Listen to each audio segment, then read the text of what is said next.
Are you a professional looking for a little bit more style, space and substance than is offered by a traditional family hatchback or a bland crossover?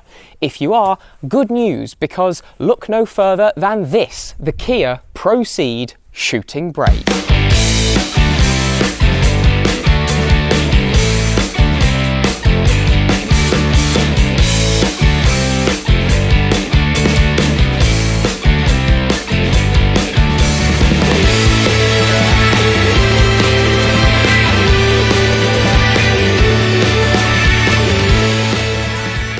Yes, that's right, I said shooting brake, because this is not just a sports wagon or an estate, this has a swoopy back end.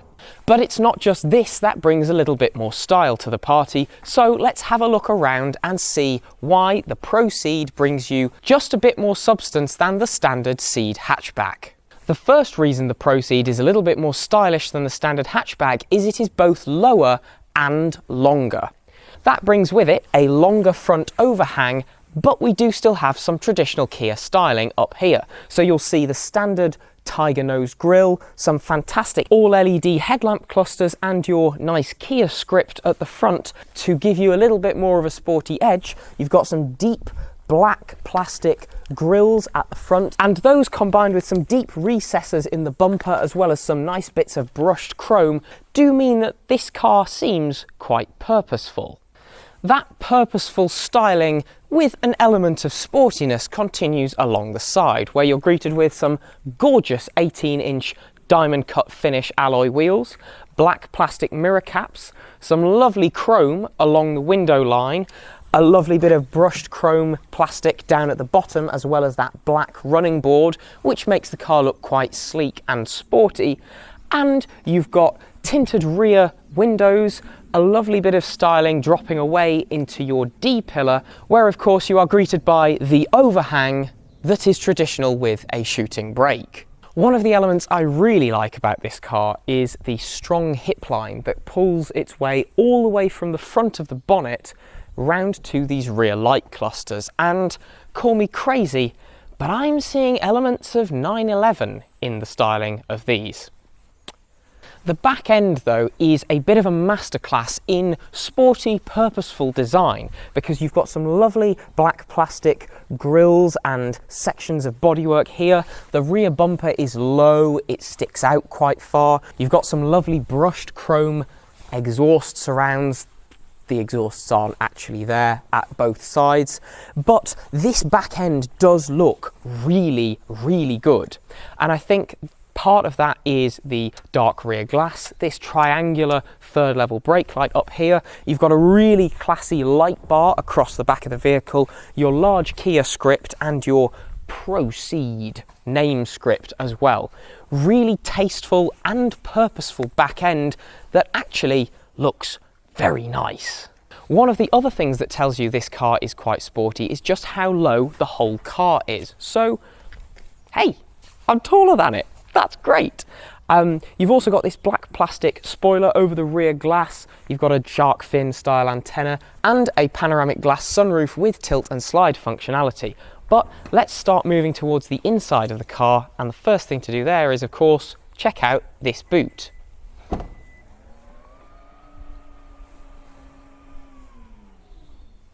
Now, not only is the styling afforded by a shooting brake fantastic, the space within this boot is also brilliant. So let's start with the parcel shelf. Nice roll top cover, brilliant, sits at the back of the boot, but will also fit under this flap at the front of this boot space. Really good design. In here, I've got a rail system with a divider that can be slid forwards and backwards, and it also has belts on it which you can use to tie down a piece of luggage. Again, really thoughtful and actually very useful bit of design there.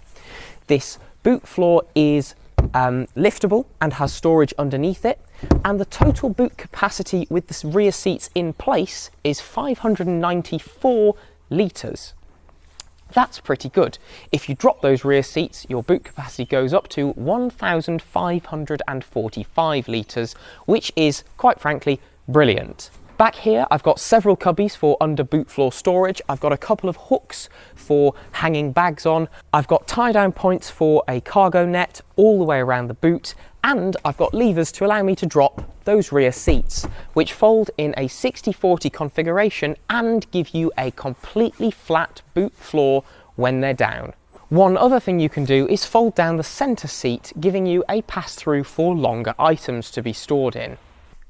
Now, it's no good having a stylish, sporty exterior if the cabin does not back that up, but I'm pleased to be able to tell you that is not the case with the ProCeed. So in here, I have got some lovely materials. I've got leather and Alcantara on the seats. I've got contrast stitching everywhere, and the door cards themselves aren't too bad.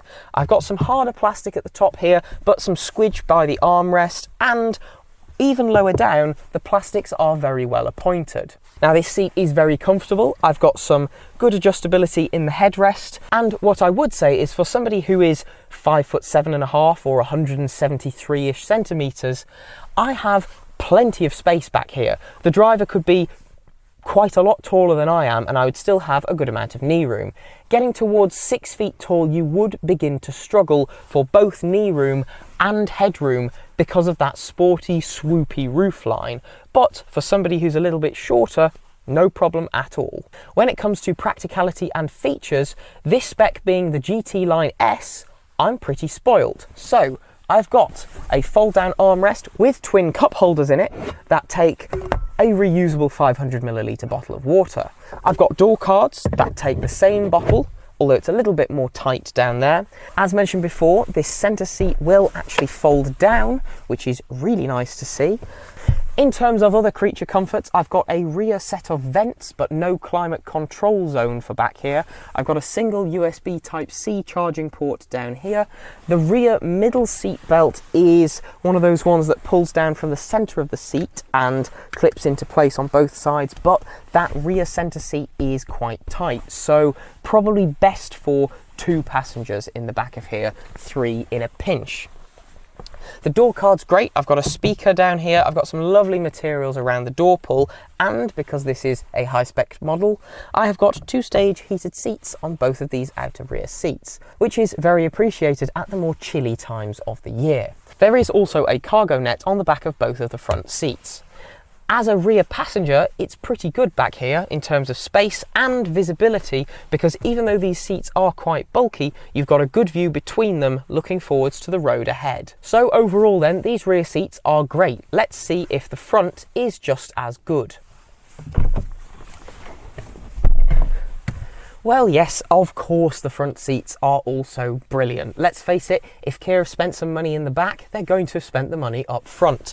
Now, materials are even better. Door cards up here, squidgy by the armrest, squidgy, lovely grab handle, excellent leather on the steering wheel, both flat and perforated, and a really nice shape.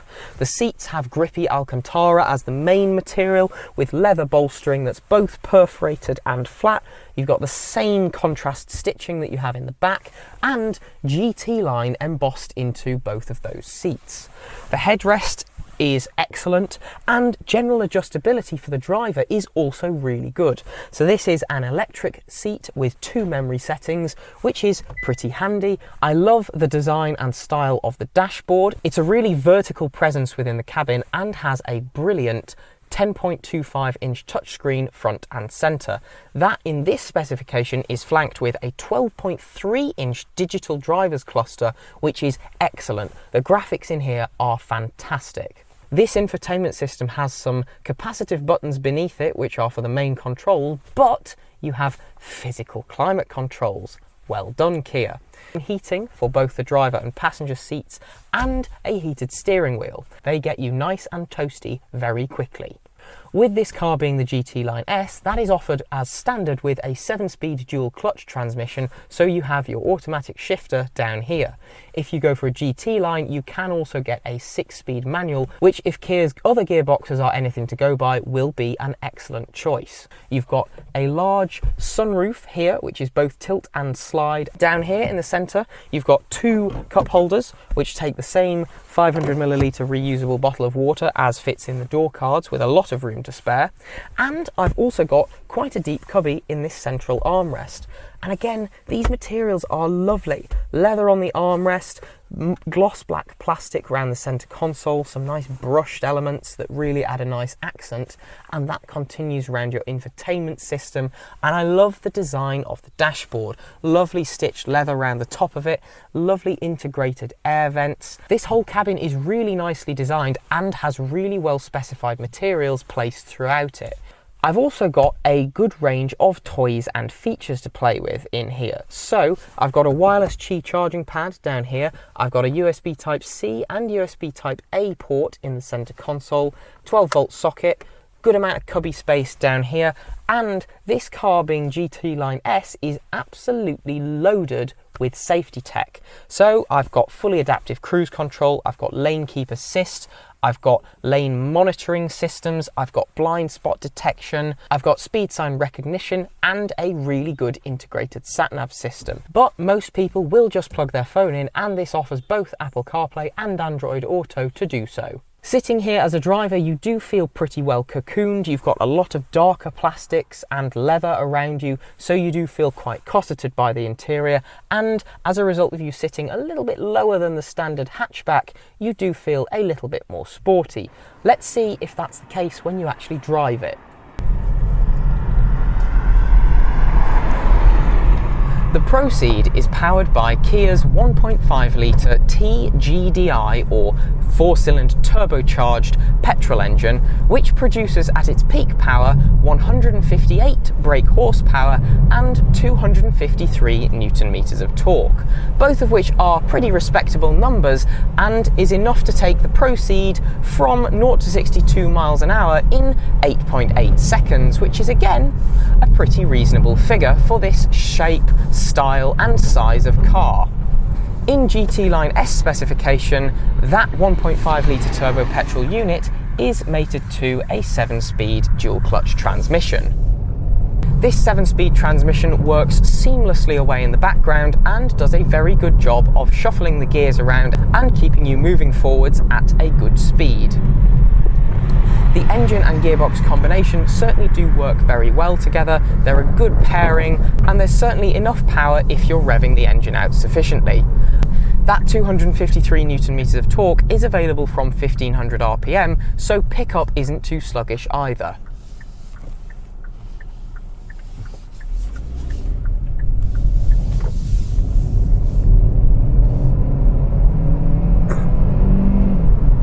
The engine is a little bit vocal if you rev it harshly, but then again, it's not really that kind of car. This is more of a grand tourer that should have a little bit of a sporty element in its driving characteristic, and I'd say that's the case.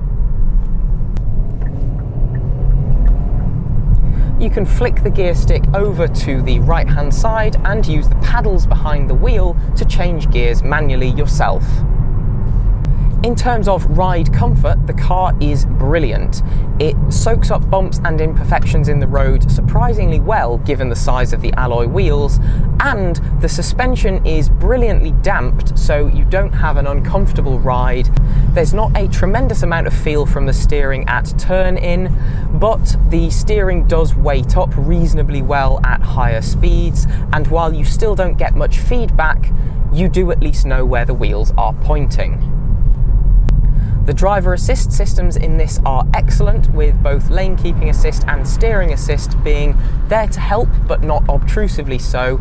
You've got speed sign recognition and fully adaptive cruise control, so this car is actually really good at doing a long distance journey. On a motorway as well, this power plant is capable of achieving mid-50s miles per gallon. Normal driving sees a subtle engine note, which is a little grumble in the background being audible, but if you're listening to music through the pretty good stereo system, that engine note does basically fade away into the background. All of the touch points within the cabin are really good. The materials you hold and sit on are fantastic, and the actual feel you have sitting here is brilliant. You do feel nicely cocooned by the cabin, the seat is very supportive, and it's really easy to find a comfortable position, so you can just eat miles in this car. Can you have a little bit of fun as well though? Yes! Now, the engine only having 158 horsepower and the gearbox being a dual clutch transmission mean that you don't necessarily get as much engagement as you'd have with a manual or with a little bit more power, but you can certainly hustle this car a little bit. The chassis is good enough and you've got independent suspension at the rear, so the car does actually respond relatively well to changes in road surface and your inputs as a driver, even if there's not a tremendous amount of steering feel. Pair that with the excellent comfort and yeah, this is a really good family car. The space back there for rear passengers is great, especially if the driver is slightly shorter, and the luggage space available is pretty amazing, to be honest. Pedal feel is good, with the brakes being nice and responsive, and while throttle response is a little bit lagging in normal drive mode, if you push the sport button, that does pick up a little bit, and also your steering does weight up too. When it comes to placing the car on the road, because you are quite hunkered down within it, it does feel a little bit wider than it actually is. Now, your forwards visibility and visibility in the wing mirrors is brilliant, but because this is a shooting brake and your rear screen is therefore at quite an angle, it means that the back of the car isn't where you think it is. And that means that rear positioning, especially in tight parking spaces, is a little bit compromised. Now, you've got a great reversing camera and full parking sensors, so it's not very difficult to actually park the car, but if you're more of a visual parker as opposed to somebody who relies on a camera and sensors, that's something to be aware of. This car is really loaded with tech, with it being the top of the line GT Line S trim, and that means that I've got blind spot monitoring and steering assist systems galore, so rest assured I'll be kept safe. Pair that with the fact the rear seats have got ISOFIX, and you've got a pretty competent family car here that offers you just a smidge more style and substance than a standard hatchback does, as well as a heap more practicality because of that massive boot. The car is pretty quiet at both low and high speeds, with primarily just a little bit of tyre rumble being able to be heard. The engine note's not too intrusive, and at high speeds the car settles down nicely and is a really compliant ride. The unfortunate side effect of making swifter progress in this car, as with any petrol engine in a car like this, is that if you start to press on, your fuel economy does suffer slightly. So in my not particularly economic mixed driving, I've seen about 30 miles to the gallon, but if you're driving sensibly on more mixed roads than I drive on, you should easily see mid-40s. Overall, this driving experience is just really competent and pretty comfortable. This car is one that you can just throw a load of stuff in and a few people and be quite refreshed when you get to your destination, irrespective of journey length. It's really comfortable and surprisingly capable.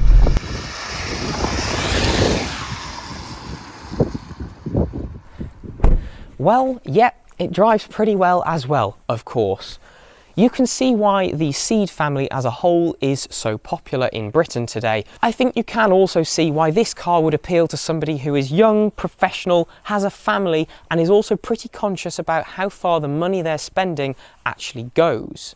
And that makes it an excellent and easy recommendation from me. Plus it's a shooting brake, so that's cool as well. If you have enjoyed today's video, please do let us know by liking, commenting and subscribing to the Buckle Up YouTube channel. There are several ways you can support the channel, all of which are linked in the video description, including our merch store and all of our social media links. So please do go and check them out, and I will see you next time. Bye!